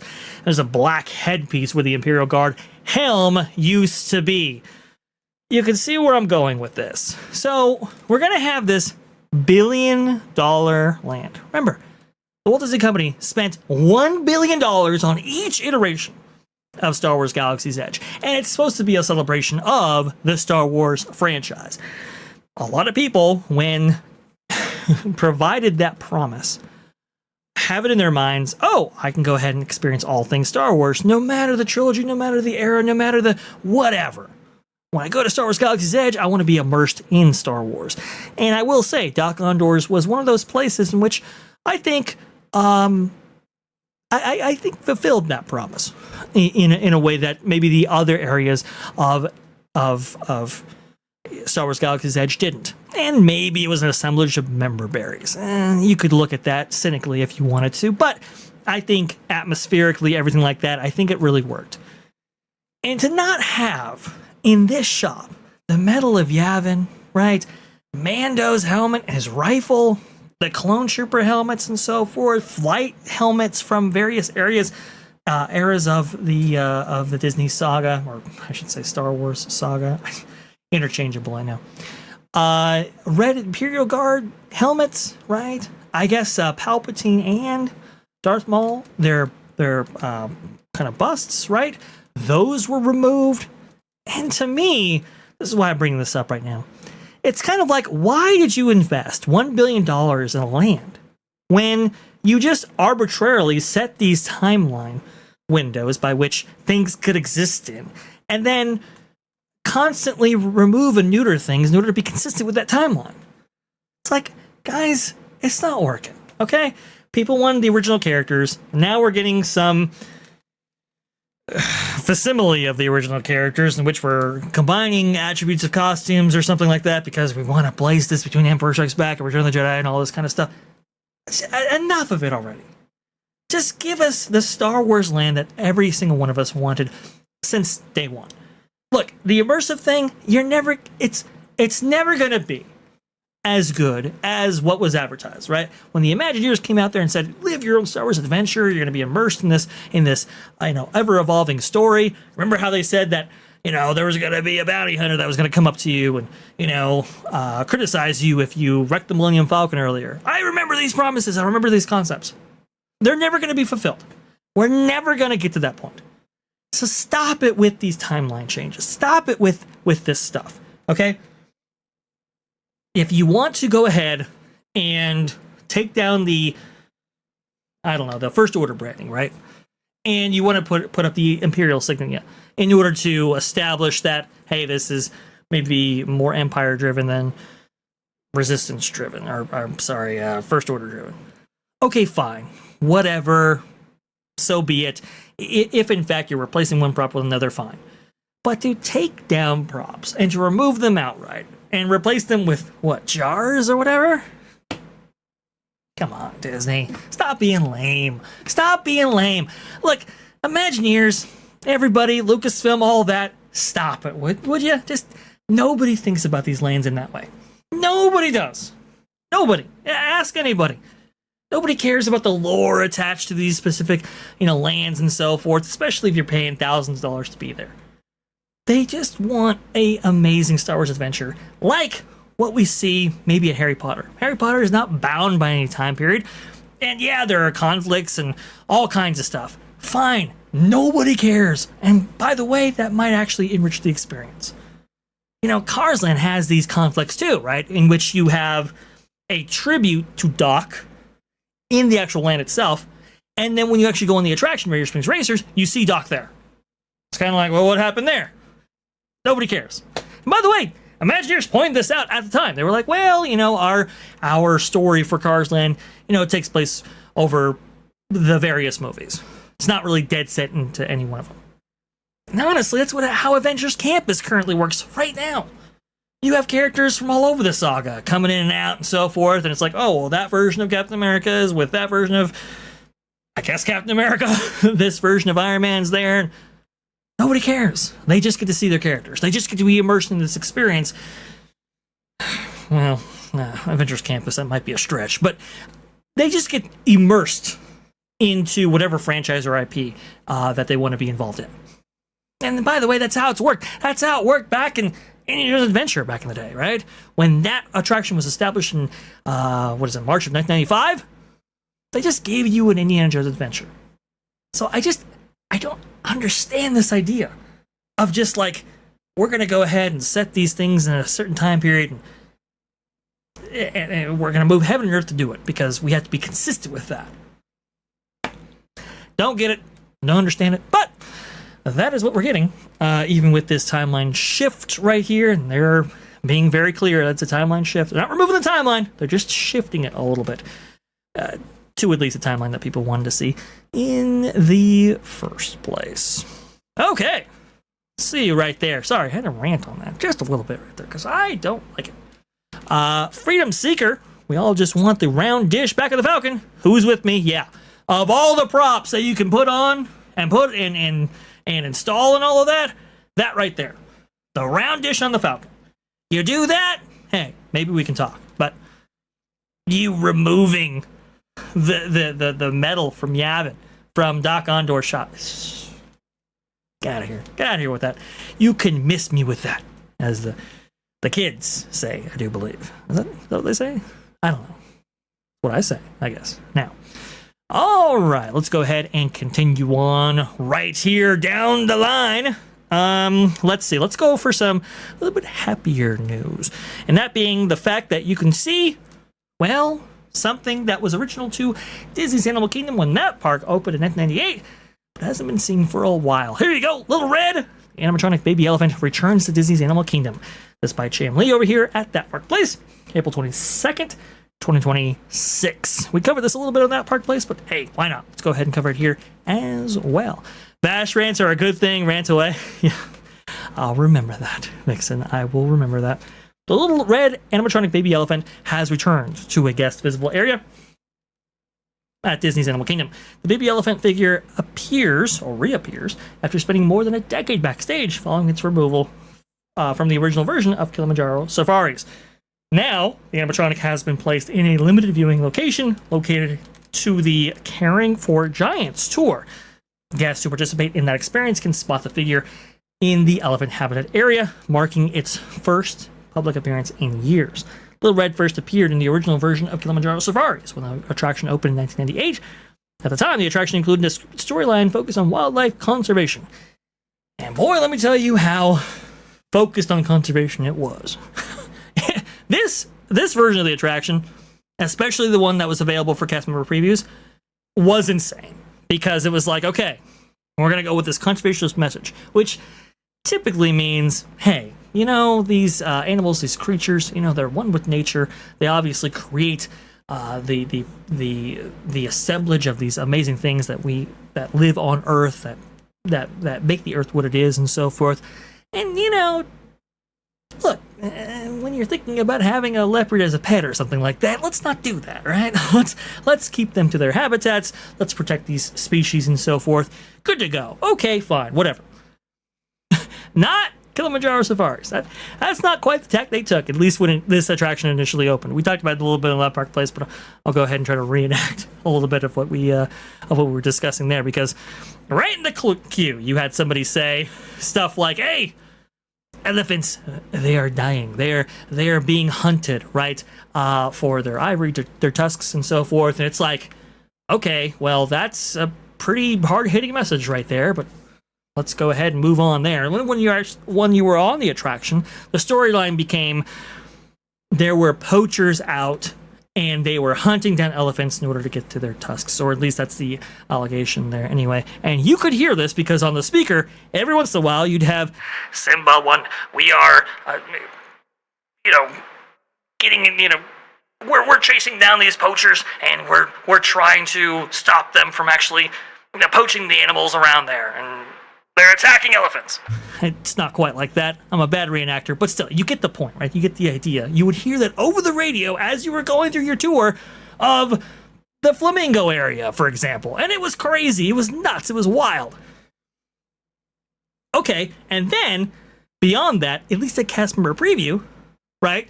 At cast member preview, they would have Big Red and Little Red. Big Red being the mama, Little Red being the baby. Okay, we get all that. And yes, Little Red has made its way back, but not Big Red, and Big Red didn't, because Big Red, unfortunately, by the time we actually saw them, or her, I do think it was. Sorry, I don't mean to assume genders there.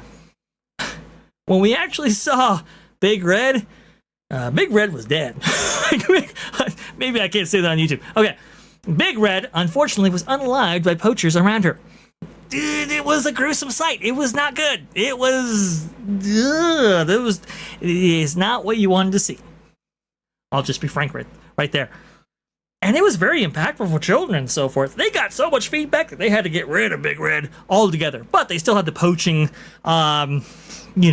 message and the cue and so forth. And they still had the reenactment where it was like, we're hunting down the people who hunted down Big Red. We're going to save Little Red because Little Red's been kidnapped. Simba won out. Okay, that's how they would go about that tour.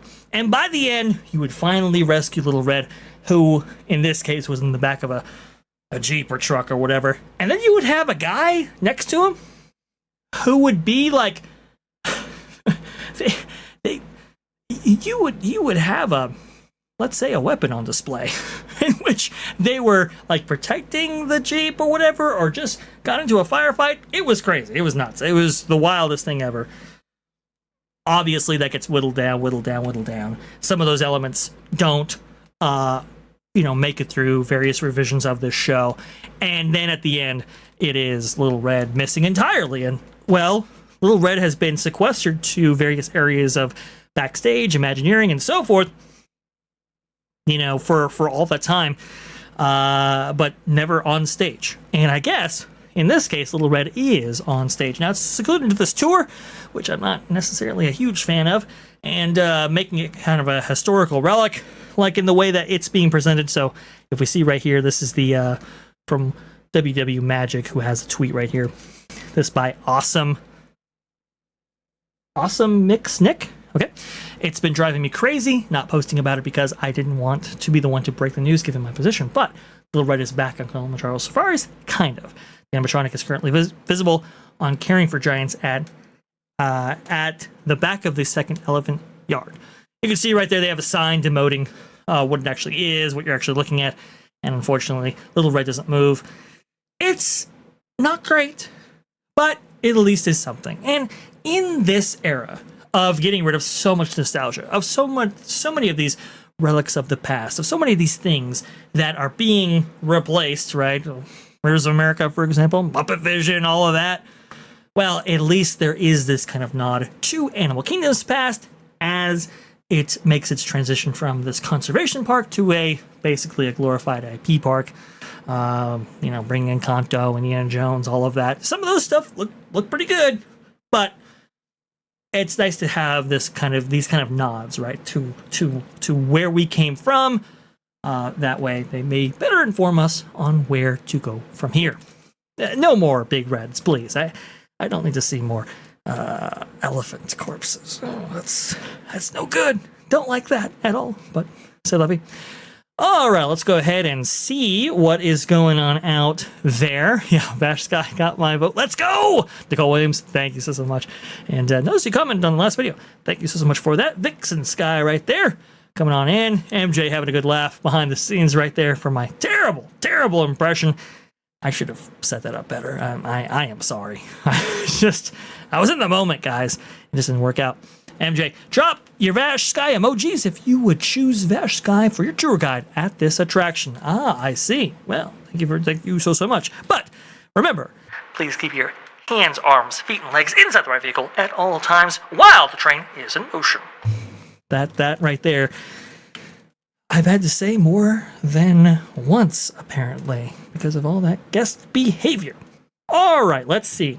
What is going on right here? This story coming out of San Diego. SeaWorld fireworks to be replaced by drone show. I don't like this. This by Sierra Encinas, I do believe. Okay, April 17th, 2026. I saw this story actually on Orange Grove 55, which, by the way, Orange Grove and Webber over on his channel have a great video out there. I would recommend seeing that. But I want to go ahead and comment myself because there's a bigger discussion to be had here. SeaWorld San Diego is trading in its fireworks for a drone show. Quote, I can tell you, I know so many people here, and we hated the fireworks, explained Amy Taylor, a dog walker and sitter. They would send people from SeaWorld to pick up the firework debris, but they would never get to it all. And a lot of the dogs are really food motivated, and they see things on the ground and they eat them. It's really dangerous. And even if you're the best owner on top of everything, it just happens. Right. She isn't alone. San Diego Coast Keeper calls the drone shows a momentous step forward towards a more sustainable future in a statement, saying in part, drone shows produce little to no disruptive noise, release no toxic pollutants, plastics, the debris into Mission Bay, pose no threat to public health. Well, I mean, look, if a drone goes off course, well, that might present a problem. It has happened before. And I would say the batteries attached to those drones, I don't know if they're as clean as you think. But, okay, whatever, fine. The residents of San Diego, very happy that SeaWorld is getting rid of the fireworks, right? And from a cost perspective, fireworks are, well, they're pretty expensive. They can be tens of thousands of dollars nightly in order to provide for guests out there, whether you're, looking at Disneyland, Walt Disney World, SeaWorld, and so forth. It can be very expensive, and, well, it can also be very dangerous, too. They have to be handled in a certain way in order so that nothing bad actually happens.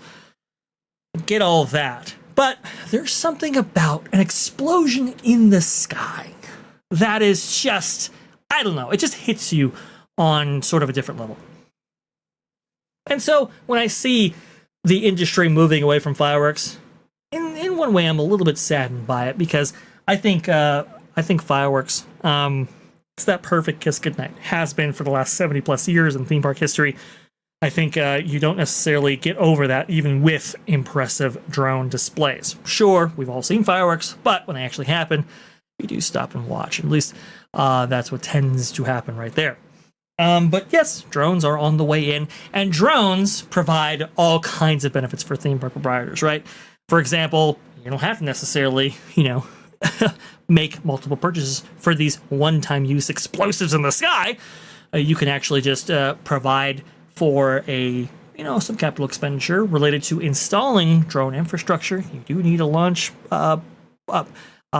point for these drones. You do need charging stations and everything else, but once you already have that in place, you could just basically have that drone show every single night, weather permitting. Also, too, and maybe you have to replace a drone every once in a while, but it's nothing like having to replace shells on a nightly basis. Very, very interesting stuff. However, I think what Paris is doing is the best implementation of all of this, right? Because with Paris, you're getting a combination of drone, water, and fireworks technology. I understand there has been this emphasis by Disney, for example, to cut back on the use of fireworks. And before drones, and even still today, in certain places like California and Florida, they have projections. That's why we have such projection-heavy shows. So the industry, collectively, has been moving away from fireworks. And I think we'll see that trend continue. Drones are good, but I do think they need a little bit more substance in order to capture that audience attention. Even Universal, right, when they do their drone-related show, the kind of dark arts show that they have on the facade of Harry Potter out there in Universal Studios Hollywood, they still have a projection component to it. It's not just drones. So I think if, in fact, the industry is moving in this direction, which, by the way, none of us can stop, right? I mean, I think there are going to be less fireworks manufacturers out there. That's going to be, I think, one thing going forward. But two, I think drones are definitely going to be more. They're going to take. There's going to be enhanced emphasis placed on them going forward, just because of the practical realities of the situation. San Diego's right next to some neighborhoods and so forth. It makes sense for them. Maybe even Disneyland, it makes sense for them because it's next to the city of Anaheim. However, what makes Disneyland different, and Florida, when it comes to drones, and why we haven't seen them in the States, is because of their no-fly zones. Yes, Disney definitely put pressure on the federal government in order to provide them for a no-fly zone, specifically for Disneyland and Magic Kingdom, although it encompasses multiple parks and portions of them. Walt Disney World, right? And you can actually see this. So if you look at some flight maps and see what areas you can and cannot actually fly over, whether you're commercial or private or whatever, drones, you can see right there, Disneyland, Walt Disney World, very clearly they have a no-fly zone over their parks. Okay, that means Disneyland themselves, or Walt Disney World, can't actually fly drones. And that's why we haven't seen them, because that no-fly zone is in place. It's not like, okay, well, you can just have certain aircraft up. It's a no-fly zone. You can't fly anything. And, let's see. They're considered aircraft under federal law over a certain weight. Yes. But from what I understand, these no-fly zones that are over Disney property anyway are so restrictive that it doesn't even matter how small they are. You can't fly anything over. It's crazy. And Disney actually, they were seeking for that no-fly zone to be removed, I believe, in like 2016 or so forth, because I think they wanted to have drones over Star Wars Galaxy's Edge. And they had invested a lot of money with Boeing and so forth in order to make that a reality. Now, obviously, those drones in the form of X-Wings have been retired officially, and those are on display, I believe, at the Palm Springs Air Museum, if I'm not mistaken, which is quite a fascinating place to land. But, c'est la vie, that's what we have. And if Disneyland or Walt Disney World want to go ahead and go forward with this kind of, this drone takeover that we're seeing right now, they have to get rid of those flight restrictions. Now, there were attempts by Congress to actually get rid of them in the wake of the education bill that came out in Florida. I'm not going to refer to it by its mocked name in media circles, but they weren't successful in removing that no-fly zone restriction. And to be honest, if they were, that would have actually, I think, worked in Disney's favor, because they were already thinking about getting rid of that no-fly zone restriction themselves. The problem there, though, is that the reason why that no-fly zone was even established in the first place is because they didn't want to have these tours, right, that would be going over various areas of Walt Disney World. These kind of helicopter tours that you see, right? It's kind of disruptive to the guest experience if, in fact, they fly low, or maybe you have a loud plane or so forth. It can kind of get a little bit distracting. And so they wanted to go ahead and maintain that magic within the berm, so to speak. That's why they established those no-fly zones to begin with. But if you want drones, it's kind of how it's supposed to work right there. Let's see right here. We have some pandas in the chat. From John Make It Rain right here. Disney needs to rent some pandas from China for Animal Kingdom. Yeah, maybe they were attempting to do so by literally getting into bed with China. That didn't really work out. Wild Man of Yavin, what up, peeps? Hey, Wild Man of Yavin, welcome aboard. Very much appreciate you. You can go ahead and take a front row seat right there on this amazing Star Speeder 3000. That we have up in the air right now as part of Vash Sky ParkCast. Very interesting stuff indeed. Let's see right here. We've got to get to another story. And I'm debating on which one I'm going to actually go with. I think I'm going to go with this one, because I want to go ahead and end on a positive. There's all this negativity out there. I try not to be negative. I try to be positive. I try to be optimistic. I try to look at these things, through a lens by which, hey, I'm a consumer, right? I'm going to these parks. I obviously want the best for them, but I do try to remain optimistic. And I think this is a heartwarming story here.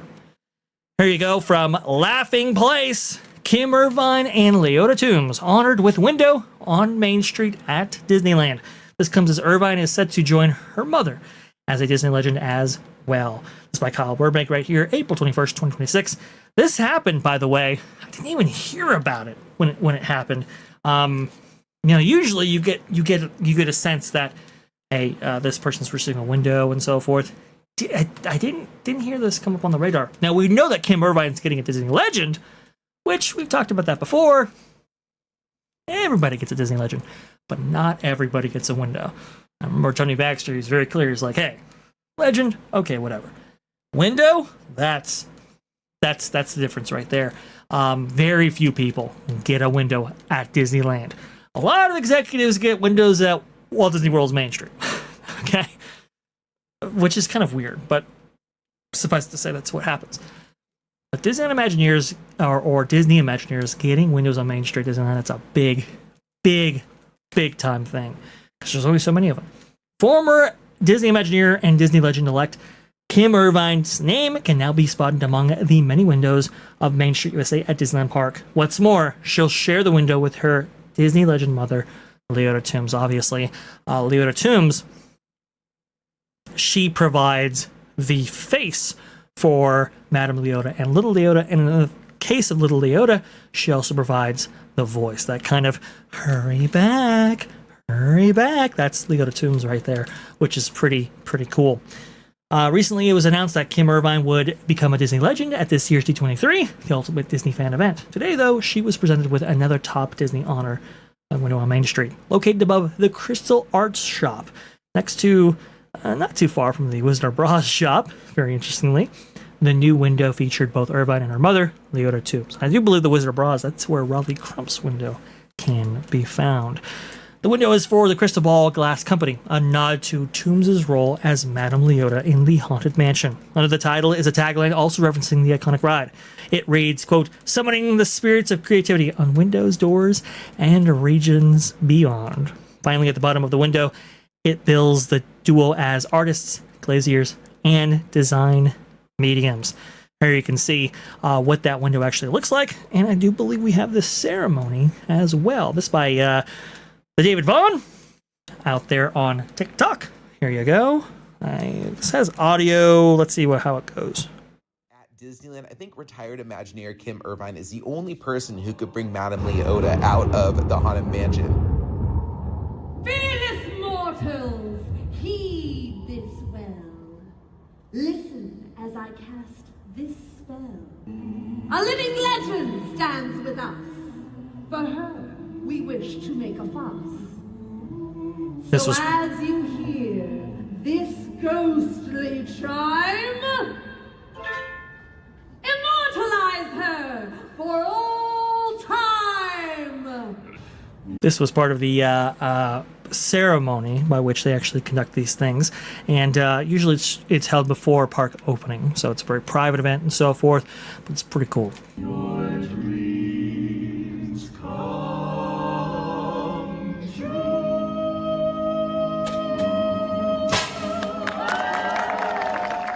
There you go. The window is revealed The next time on you're at Main Disneyland Street. on Main Street, make sure you look above the Crystal Arts because you will see a new dedicated window. It's an honor. It's a pretty cool thing right there. It's an astounding achievement, honestly. I mean, like I said, there's not many of them up there. You know, there's some Imagineers that have gone by and they all got windows. I don't believe Bruce Gordon has a window, and he really should have a window. Tony Baxter obviously has one. Bob Gurr has one. Raleigh Crump. I think Claude Coates is also featured up there. Mark Davis, Alice Davis, all of that. But and I believe the Sherman brothers are featured there as well. It's a big thing to have a window, and I think she's deserving of it. Now her career, right? I mean, it's just at the dawn of the social media era, right? And you certainly had some people who had criticisms of some of her projects, like, for example, Small World and how they incorporated Disney IP into that, right? We saw characters from various Disney films actually be included in there, like Mulan, for example, Lilo and Stitch and all of that. And there were some criticisms there that I think deeply affected her. She obviously was very candid with this when talking about it actually on the Imagineering story over there at Disney Plus, which, by the way, everybody should check out. It's very, very good. But I will say for Kim Irvine, she really did care about these parks in a way that I think a lot of the people working in Imagineering, unfortunately, I can't say the same for them. But she really cared. She cared so much. I think it was Eddie Soto who told the story in which she, after hours, on her own dime, along with other maintenance technicians, actually went and painted the backdrops for the Primeval World diorama, right? The one that Tokyo is obviously going to get rid of, unfortunately, if they go forward with their plans. But at Disneyland, she felt that those things should be maintained. They weren't. She took it upon herself to maintain them herself. That's a big time deal. When have you ever heard a story like that? And could you ever imagine a story like that from Imagineers working there today? Probably not. But she did, because she was so dedicated to it. Obviously, she has family lineage in this respect, but she really did care. Now, again, not all of her projects, you look at them and you go, hey, why'd you do this? Why'd you do that? Remember, she is also being given a task in which to fulfill these corporate initiatives, right? And I think it was Disney themselves that wanted Disney characters in Small World. I don't think anybody else wanted Disney characters in Small World, right? But think about it. If you're put in that position in which you have to touch these works of art like Small World, Pirates of the Caribbean, Haunted Mansion, which we'll get into, do you do them yourself knowing that you can do them better than anybody else around you? Or do you not do it based on principle? Because those attractions get modified anyway, right? It's not like those attractions don't get modified if you say no. They do. So what do you do? Think about it. What do you do in that situation? Maybe you do take on that role. And you be that bad guy. And you take those slings and arrows, knowing that your work is important in order to maintain at least some semblance of the original vision for that attraction. And in the case of Small World, I think she accomplished that goal. Those dolls were very much in keeping with the art style established by Riley Crump and Mary Blair specifically. Okay. Now, Pirates of the Caribbean. Look, the red scene, it's not good. Right? It's not good. It's not, that's not great. And I don't know at what point, I don't know her level of involvement in that scene. Obviously, she was the manager of the project installing that scene in Disneyland. But remember, a scene remarkably similar to that was obviously installed at Walt Disney World as well. I believe it is in Paris, if I'm not mistaken. Okay, so that might have an overarching team doing that, and she, is the facilitator of that. But with that, she also did change the scene in which, there used to be this waterfall effect featuring Davy Jones. Never worked quite well at Disneyland. They maintained the projections and so forth. They removed that scene and put in a scene in which there is now a pirate who is, let me see if I can actually look this up here. But there's a pirate who's kind of imprisoned, and on one side you see a skeleton, on the other side you see that pirate come to life. That's the demarcation point between skeleton, which is what you see in the caverns in the very front part of the Pirates of the Caribbean attraction, and obviously the living pirates that you see in audio animatronic form later on in that attraction. And it's this really kind of neat thing that didn't need to be there, that obviously nobody's going to book a vacation for to see. Is going to get very little press, if anything at all, but she did it understanding the importance that attraction has. And if you're going to remove something like the Davy Jones waterfall, can we actually replace it with something that's more in keeping with the vision of the attraction and stands up to the test of time, which I believe it did. I can't necessarily say that about Tom Fitzgerald attractions or updates and so forth. Let's see right here. I'm trying to find my role because I think I recorded it, and I think it's really important to showcase. She also handled the recent update to Haunted Mansion, obviously, and that was looked on very, very interestingly because the Ghost Bride, right? A lot of people said, "Hey, that was really, really good." However, the shop outside was not looked at as fondly. And unfortunately, when you're the manager of a project like that, everything that happens within that project is, well, going to reflect on you. And so when you look at something like, the exterior of the Haunted Mansion gift shop, I believe it's, what is it called again? I even forgot the name of it. Here, I got the name right here. Madame Leota Somewhere Beyond. Sorry. When you look at something like that, it does reflect on you. I get it. You might have had restrictions when it comes to budget and everything else, but it's not great. And I wish this wasn't here, but it is obviously an initiative by the company. Obviously, you had to fulfill it with whatever resources that you're given, and you end up doing that along with this too. This being the auction scene that's been changed wildly since its inception there. So, again, this is something that she herself fulfilled, Kim Irvine that is, and to varying degrees of success. But when you look at like the repaint of Sleeping Beauty Castle over there at Disneyland, which is something that she also managed and so forth, it was really, really well regarded, to be honest. Fans, everybody was looking at those and going, hey, that was accomplished very, very well. Again, it's a park icon. You're going to get scrutiny for it. People have memories of this thing. It's been around for 70 years. It's a Walt original. It is the icon of this park. You have to obviously do these things in a way in which you don't necessarily detract from these historic icons. Maybe, allow them to flourish for years on end. And in the case of the rose gold castle for Cinderella Castle out there in Walt Disney World, well, obviously people have made their minds up about that brief overlay for the 50th anniversary. However, for Sleeping Beauty Castle, this repaint, which it needed for years, was really effectively well done. And getting the Ghost Bride back into the mansion in the way that she was installed, I think, Kim Irvine, good to go. The treehouse, the Adventureland treehouse out there in Disneyland, which all these things are coming back to Disneyland because she was she managed pretty much all of the projects within this park specifically. She didn't, this happens every once in a while with Imagineers in which they're kind of restricted to a single park, but she really took it on and she really did a good job of it. But the Adventureland treehouse was done with such quality and so much heart. You can really feel it. And a lot of people coming off of that attraction were like, you know what, that actually feels like old school Disney with what was done there.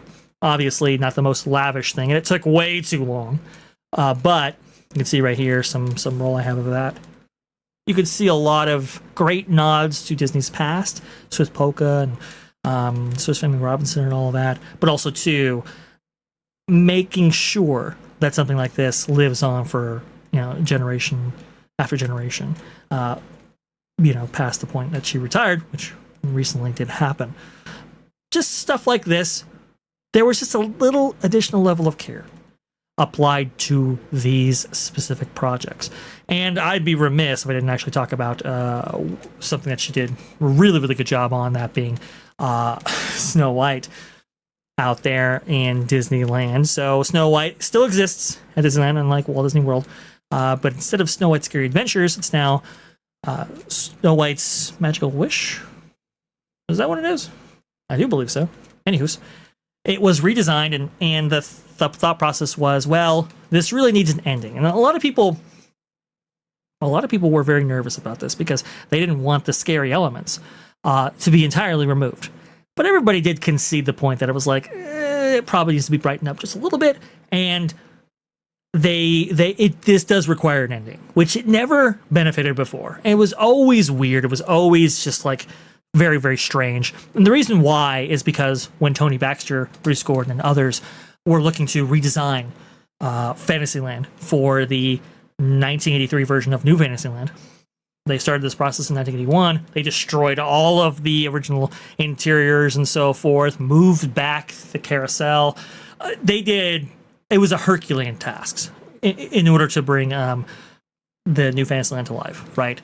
But then when they were laying out everything, they dedicated a lot of room to Pinocchio, which was right next door to Snow White, which, by the way, Pinocchio is not an opening day attraction. That would only come about with 1983 New Fantasyland, right?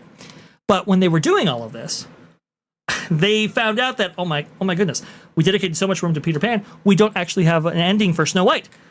And so that's why it always ended abruptly, because it just didn't really think it out as well as they maybe should have.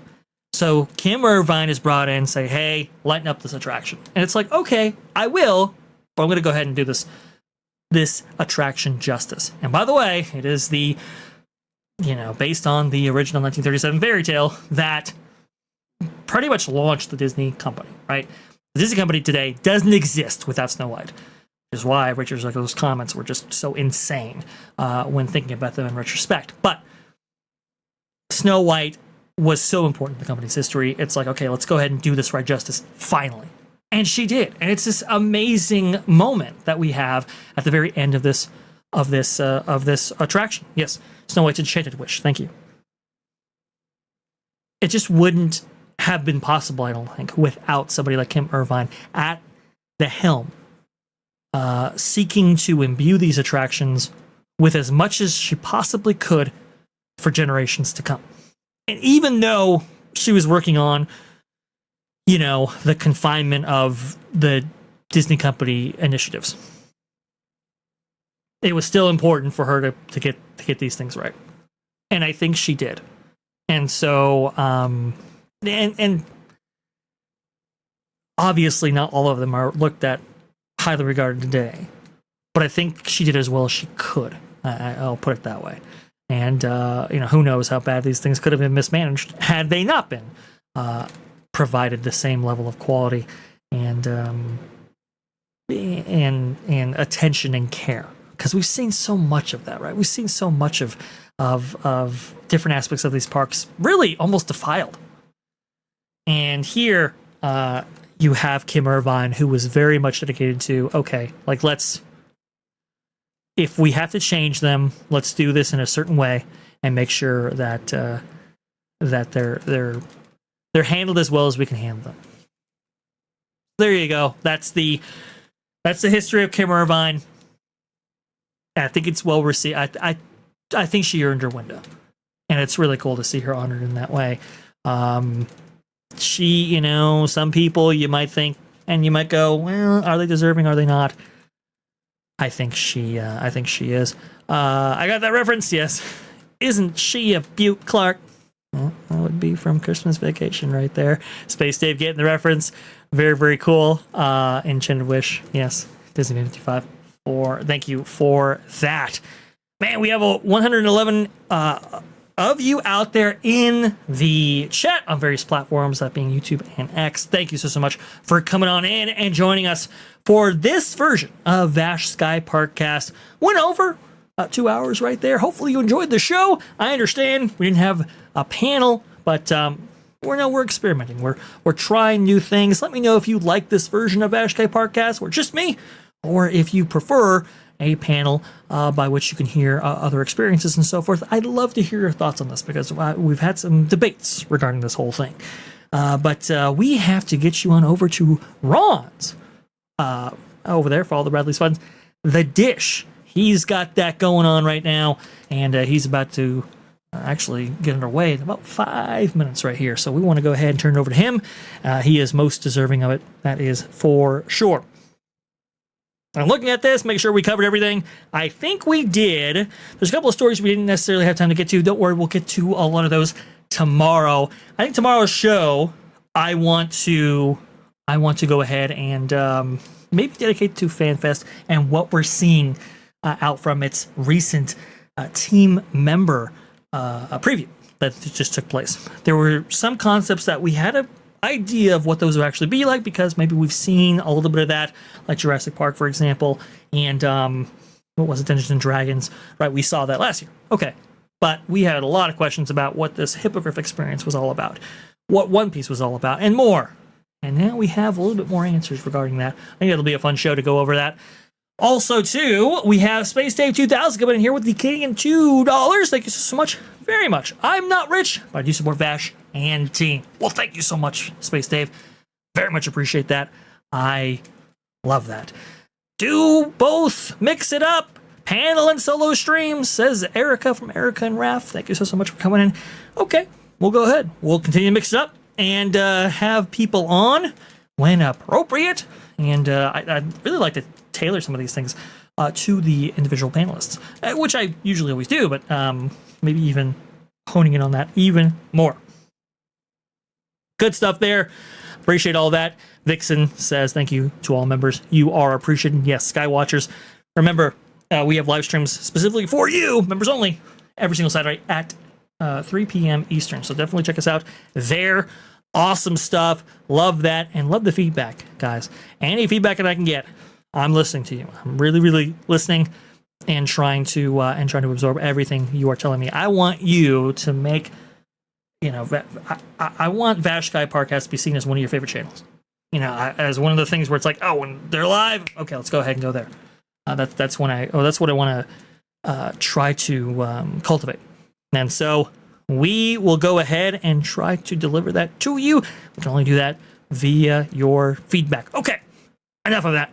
Let's go ahead and end this show proper. If you want to go ahead and get more of Vash Sky from Vash Sky ParkCast, I am on that Park Place every single Wednesday prior to this show that you're seeing right now at, what do we go live now? Is that 11 a.m. Eastern?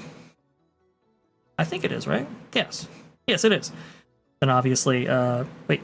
Oh no, it's noon. It's noon Eastern. I don't even know when I get live. Sorry, it's the time difference. Okay. Every single that Park Place Wednesday, noon Eastern. After that show at 2 p.m. Eastern, that's when Vash Sky ParkCast is on. It's every single Wednesday right there. Every single Thursday at 7 p.m. Eastern, right before Barber's show. Redirect to him. And then we have for the Sky Watchers, the members out there, every single Saturday at 3 p.m. Eastern. Gotta write these down somewhere probably. I miss the delivery every single time. What are you gonna do? Well, thank you so much for joining us here. Let's go ahead and get you on over to the dish. And thank you to every single one of you who have made this channel a dream come true, honestly. This is something that I've been thinking about for a while, and you guys have been absolutely incredible. Thank you for joining me for this 2-hour live stream right here. Let's get you on over. Remember, Skyliners, Skywatchers, the sky is the limit.